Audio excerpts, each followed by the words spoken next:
Assalamualaikum warahmatullahi wabarakatuh. Berjumpa lagi dengan saya. Pada pembahasan kali ini, kita akan membahas soal-soal besaran satuan dan pengukuran part yang kedua, meneruskan video yang kemarin. Sama dengan video yang kemarin, saya juga telah menyediakan shortcut per soalnya supaya teman-teman mudah untuk meloncat ke nomor selanjutnya. Nomor 1. Perhatikan gambar di bawah ini. Pertanyaannya, panjang kertas adalah. Di sini kita diminta untuk mengukur panjang sebuah kertas menggunakan sebuah penggaris. Konsep menghitung panjang menggunakan penggaris itu adalah skala utama ditambah dengan skala nonius. Nah, di penggaris, mana skala utamanya? Skala utama itu yang mempunyai ukuran yang besar di sini, dari 0 sampai 10. Kemudian, mana skala noniusnya? Skala nonius itu yang terdapat setelah skala utama yang mempunyai ukuran yang lebih pendek, yang ini. Kemudian, cara menghitung panjang menggunakan penggaris, kita harus mencari skala utamanya terlebih dahulu. Cara mencarinya, cari skala utama yang terletak sebelum kertas itu berakhir. Kertas ini berakhir di sini.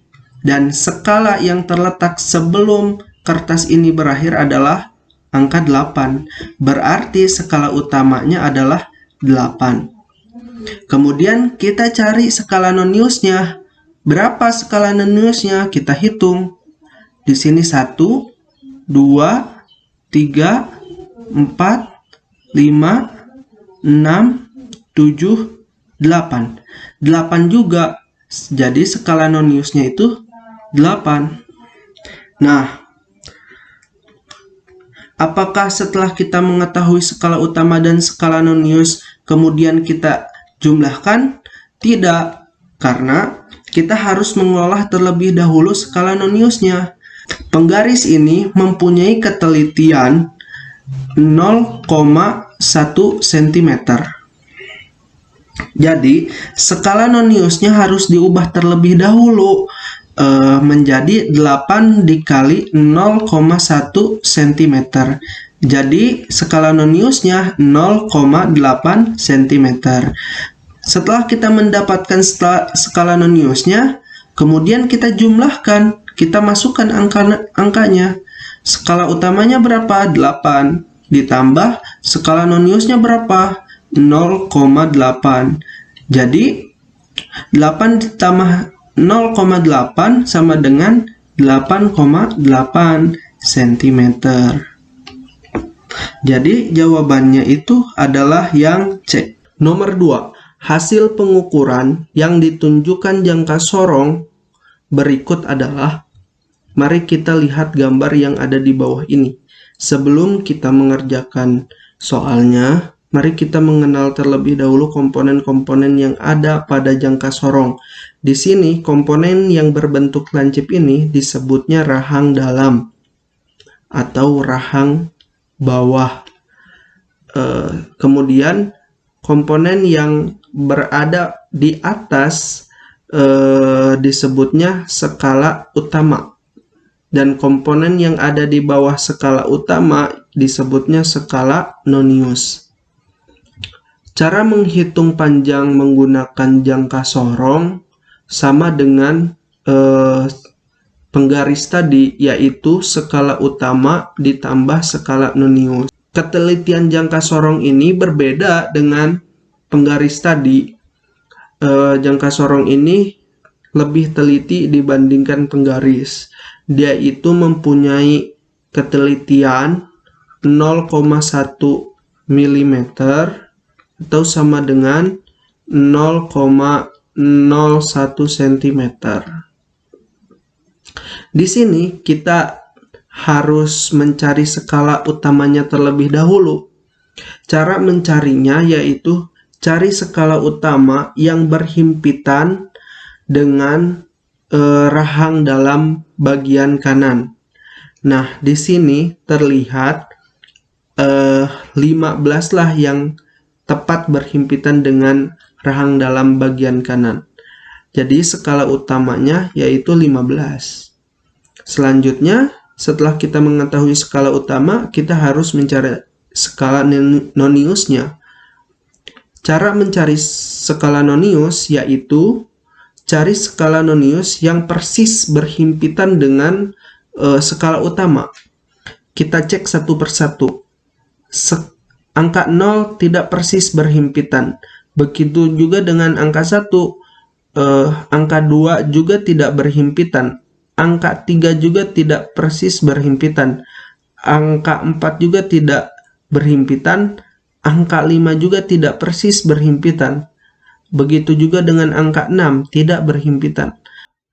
Angka 7 hampir persis berhimpitan, tapi sayang sekali dia tidak persis. Kemudian angka 8 ini sangat persis berhimpitan dengan skala utamanya. Jadi skala noniusnya itu adalah 8.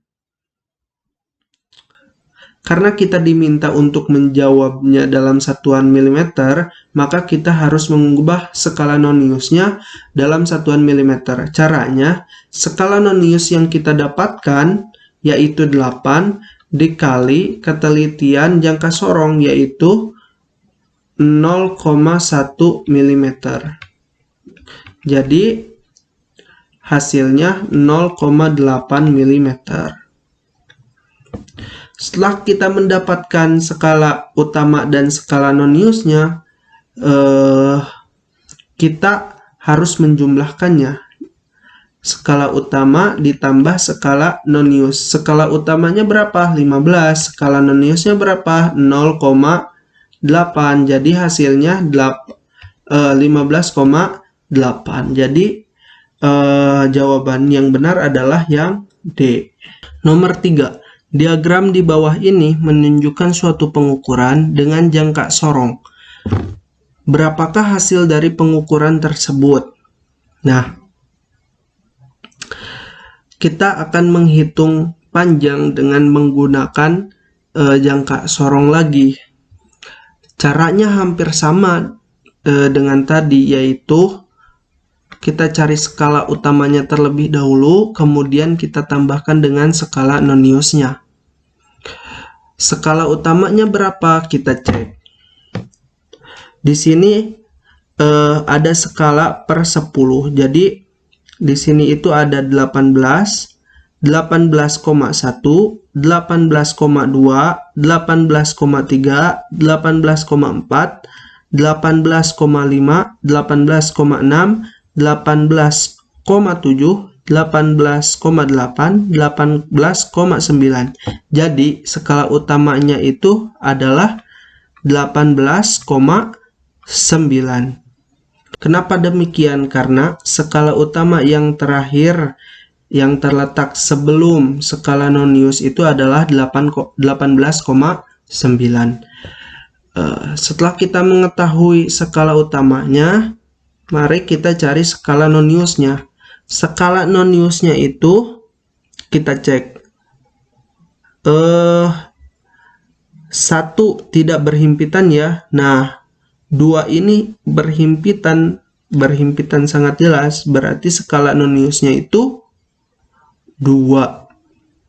Nah, karena kita diminta mencari panjang dalam satuan sentimeter, maka kita harus mengubah skala noniusnya ke dalam satuan sentimeter, yaitu dengan cara skala nonius yang kita dapatkan tadi yaitu 2 dikali dengan ketelitian jangka sorong dalam sentimeter itu yaitu 0,01 cm.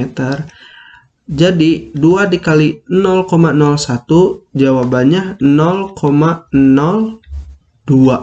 cm.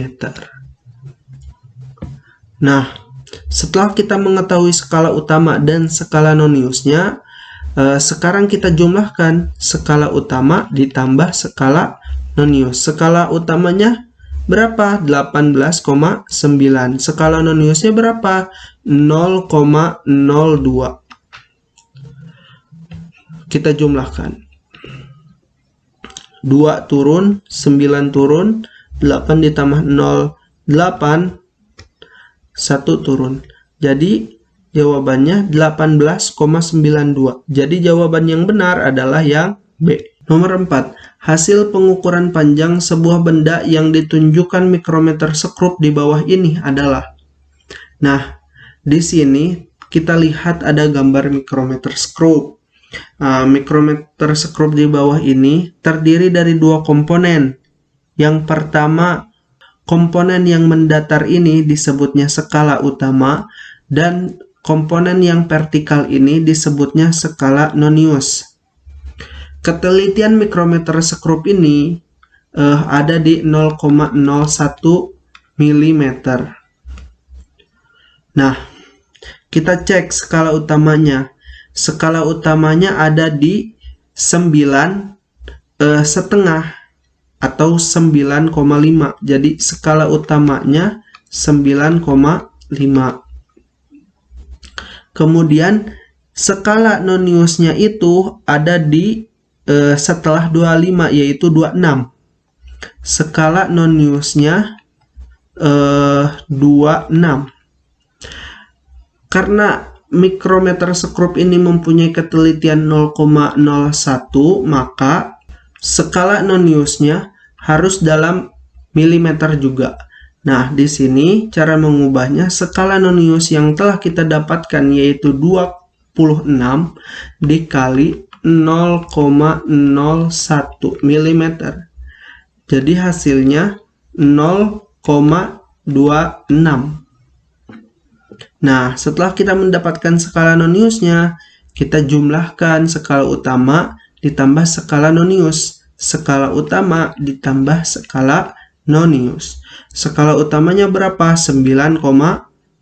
Skala Noniusnya berapa? 0,26. Jadi jumlahnya 5 ditambah 2, 7. 9 ditambah 0, 9. Jadi jawabannya 9,76. Jadi jawabannya yang C. Nomor 5. Perhatikan gambar penunjuk skala mikrometer skrup yang digunakan tebal suatu plat. Pertanyaannya, tebal plat tersebut adalah. Cara pengerjaannya sama seperti nomor sebelumnya, yaitu kita harus mencari skala utamanya terlebih dahulu, kemudian kita jumlahkan dengan skala Noniusnya. Skala utama yang kita dapatkan dalam pengukuran kali ini yaitu 4,5 atau 4,5 mm. Kemudian skala Noniusnya berapa? Di sini skala utama yang persis berhimpitan dengan skala Noniusnya ada di sebelum 25, yaitu 24. Nah, setelah kita mendapatkan skala Noniusnya, kita harus mengubah terlebih dahulu skala Noniusnya ke dalam ketelitian mikrometer skrup, yaitu 0,1. Cara mengubahnya sama dengan tadi. Skala Nonius yang telah kita dapatkan yaitu 24 dikali 0,01 mm. Nah, hasilnya 0,24 mm. Setelah kita dapatkan skala utama dan skala Noniusnya, kemudian kita jumlahkan. Skala utamanya berapa? 4,5. Skala Noniusnya berapa? 0,24. 4-nya turun. 5 ditambah 2, 7. 4 ditambah 0, 4. Jadi hasilnya 4,74. Jadi jawabannya yang C. Nomor 6. Perhatikan gambar di bawah ini. Volume batu yang berada di dalam gelas ukur adalah. Nah, dalam soal ini kita diminta untuk mencari volume sebuah batu yang tidak beraturan. Cara mencari volume sebuah benda yang tidak beraturan, salah satunya dengan cara mencelupkan benda tersebut ke dalam gelas ukur. Nanti kenaikan air yang ada di dalam gelas ukur tersebut itu adalah volume benda tersebut. Demikian dengan batu yang akan kita cari volumenya sekarang. Nah, berarti rumusnya volume batu atau volume benda itu sama dengan ketinggian gelas ukur akhir dikurangi ketinggian gelas ukur awal. Kita lihat, pada awalnya gelas ukur ini mempunyai ketinggian 40. Tapi setelah diisikan batu, airnya naik menjadi 60. Nah, jadi volume benda tersebut adalah 60, ketinggian setelah diisi batu 60, dikurangi ketinggian sebelum ditambahkan batu, yaitu 40. Jadi jawabannya 20. Nomor 7. Gambar di bawah ini adalah waktu yang dibutuhkan seorang pelari 200 meter. Ditunjukkan oleh stopwatch. Waktu yang ditempuh adalah, nah, konsep menghitung stopwatch sama dengan membaca jam pada umumnya. Jadi setiap gawang dia itu bernilai 5 second. Berarti awal percobaannya ada di sini dan akhirnya itu ada di sini. Berarti dia itu melangkah berapa gawang? Kita hitung. 1, 2,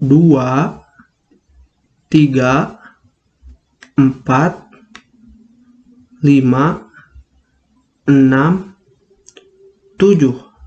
Setiap gawang itu 5 second. Dia itu melangkah 7 gawang, berarti 7 dikali 5 second. Jadi, waktu yang dibutuhkan seorang pelari itu adalah 35 second. Jadi jawabannya itu adalah yang D. Terima kasih semuanya sudah menonton video ini. Semoga video ini dapat bermanfaat untuk semuanya. Assalamualaikum warahmatullahi wabarakatuh.